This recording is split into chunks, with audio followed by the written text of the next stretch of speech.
Mayaman o hindi? Mayaman na o hindi pa? Ang yayaman na nga sabi ni Kristo, huwag kayong magtipon ng kayamanan. Kaya lahat ng pastor na mayaman, patutunayan ko, hindi sa Diyos, sa demonyo, antikristo. O, sige, paharapin nyo silang lahat. Patutunayan ko, lahat ng pastor na yumaman sa relihiyon, hindi sa Diyos yan, antikristo yan. Dahil sabi ni Kristo, bawal ni Kristo, huwag kayong magtitipon ng kayamanan sa lupa. Huwag, bawal. Ha? Bawal hindi.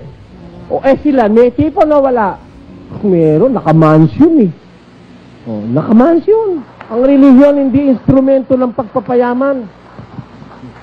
Ang tunay na relihiyon sa Biblia, hindi instrumento ng pagpapayaman ng ministro.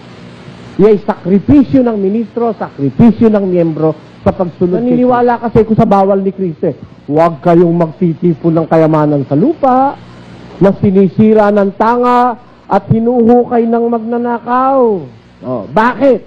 Tanungin niya, Panginoon, bakit naman? Yung mga miyembro naman, di mo naman pinagbawalang kumita ng kayamanan. Bawa, yung kapatid na yun, mayaman siya.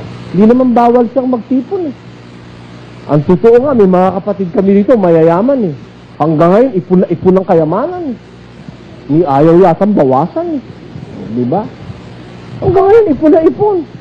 Dahil kung sila magbabawas ng konti, iitsa sa amin, yayaman din sana ang maraming mga kapatid. Ano? Kaya ayaw ipatipon sa ministro, pero sa miyembro, pwede ka mag-ipon.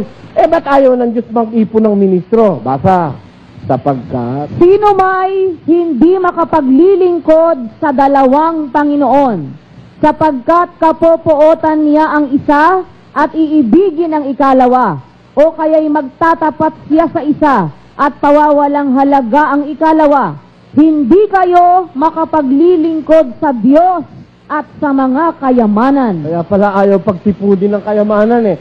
No man can serve two masters.